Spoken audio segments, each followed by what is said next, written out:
tips menghafal kosakata. Sudah ada tabel yang saya dulu secara pribadi juga pakai, jangan pakai romaji. Dan tips yang terakhir adalah diterapkan langsung.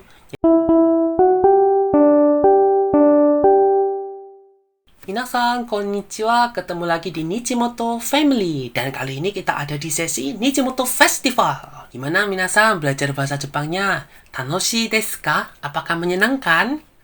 Dan di video kali ini kita akan membahas tentang menghafal kosakata. Oke, jadi menghafal kosakata ini sangat penting ya dalam belajar bahasa apapun, sangat penting. Dan kali ini Nichimoto Family mau berbagi tentang tips menghafal kosakata khusus untuk bahasa Jepang. Jadi langsung aja kita mulai. Oke, kita masuk ke tips yang pertama, yaitu setiap hari. Karena yang penting dalam menghafal kosakata itu adalah pengulangan gitu ya. Jadi minasan semakin diulang, semakin nempel gitu ya di kepala gitu ya tentang kosakata yang ada dalam bahasa. Nah, jadi di sini sudah ada tabel yang saya dulu secara pribadi juga pakai waktu masih pertama-pertama belajar bahasa Jepang gitu ya. Nah, itu saya pakai buku Minano Nihongo. Jadi di sini ada bab 1 sampai 10 sampai ke bawah ya, sampai bab 50. Kemudian secara ke samping itu ada hari ke berapa begitu ya. Nah, yang hijau ini adalah yang saya pelajari pada hari itu. Jadi contohnya hari pertama saya belajar hanya kosakata bab 1. Hari kedua, saya karena masih belum terbiasa, jadi masih bab 1 aja cukup. Dan kemudian hari ketiga semangat, jadi saya masuk ke bab 2. Tapi hari ketiga jangan hanya belajar bab 2 saja, tapi bab 1-nya juga harus diulang supaya tetap nempel. Nah, sedikit tips dari saya, memang setiap hari, dan ini syaratnya yang nomor 1 adalah harus diagonal kanan ke bawah. Jadi ini menunjukkan ada progres gitu ya. Semakin panjang harinya, semakin banyak babnya yang minasan pelajari. Yang kedua yang harus diperhatikan adalah untuk satu bab, minasan mau mengulang itu berapa hari begitu. Kalau saya seperti contohnya di sini untuk bab 1 karena masih awal-awal jadi 8 hari. Tapi untuk selanjutnya mungkin mulai bab 4, 5 hari aja cukup.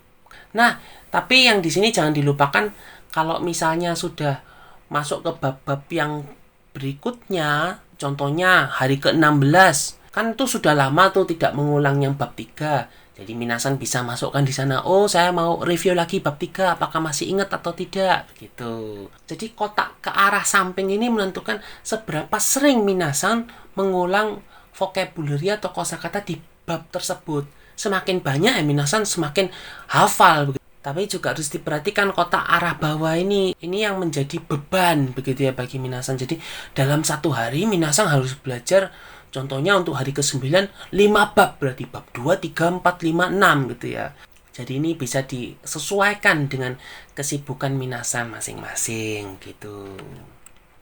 Tapi kuncinya adalah harus setiap hari gitu. Tips yang kedua adalah 2 arah. Nah, jadi apa ini maksudnya? Jadi ini format bukunya Minano Nihongo untuk translation and grammar notes. Jadi ada 3 kolom. Kolom pertama itu bahasa Jepang, hiragana, dan katakana. Kolom kedua itu kolom kanji. Kolom ketiga adalah kolom terjemahan bahasa Indonesianya. Nah, menghafal kosakata itu saya bilang 2 arah. Maksudnya begini, untuk yang pertama, minasan bisa tutup yang terjemahan bahasa Indonesia, kemudian minasan baca bahasa Jepangnya, apakah minasan bisa mengerti bahasa Indonesianya. Itu arah pertama. Arah kedua kebalikannya, minasan baca bahasa Indonesianya, apakah bisa mengerti bahasa Jepangnya apa gitu ya. Di sini yang saya pengen tekankan adalah jangan pakai romaji atau huruf alfabetnya dari hiragana itu. Kenapa? Karena ini akan menambahkan beban pada memori minasan. Contohnya untuk arah pertama, dari minasan baca hiragananya, kemudian secara tidak langsung minasan akan mengubah itu ke romaji dulu, kemudian baru ke artinya dalam bahasa Indonesia. Jadi itu makan 1 step tambahan lagi. Arah kedua yang lebih parahnya, kalau minasan baca artinya dalam bahasa Indonesia, akhirnya minasan cuma mengubah itu ke romajinya aja gitu loh. ini berat dalam menulis nanti. Kalau misalnya minasan mulai reading atau mulai writing menulis, nanti akhirnya makan waktu lagi untuk mengubah dari romaji lagi ke bahasa Jepang lagi. Ini karena saya juga pernah pengalaman secara pribadi dulu pertama kali saya pakai romaji aja. Nggak apa-apa sampai sekitar bab 10, 11 gitu nggak apa-apa. Tapi kemudian semakin ke belakang kok semakin berat gitu. Akhirnya saya ulang lagi tanpa pakai romaji. Kalau tanpa pakai romaji, langsung dari hiragana katakana langsung ke bahasa Indonesia.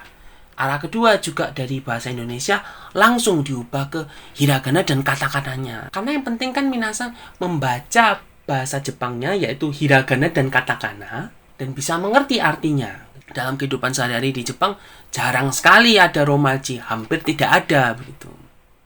Jadi yang penting adalah bahasa Jepang dan bahasa Indonesia. Ini dua arah secara langsung tanpa melalui perantara yang namanya romaji. Dan tips yang terakhir adalah diterapkan langsung.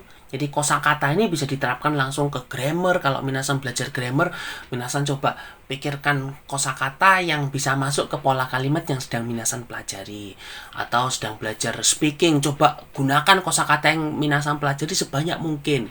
Reading, listening, writing juga, coba tuangkan pemikiran minasan dengan kosakata yang minasan miliki. Oke, sekian untuk hari ini. Tipsnya menghafal kosakata setiap hari, dua arah, penerapan. Jangan lupa like, share, komen, dan subscribe kalau video ini bermanfaat bagi minasang. Kita ketemu lagi di video yang selanjutnya. Nichimoto, moto, moto. Sayonara. Arigatou gozaimashita.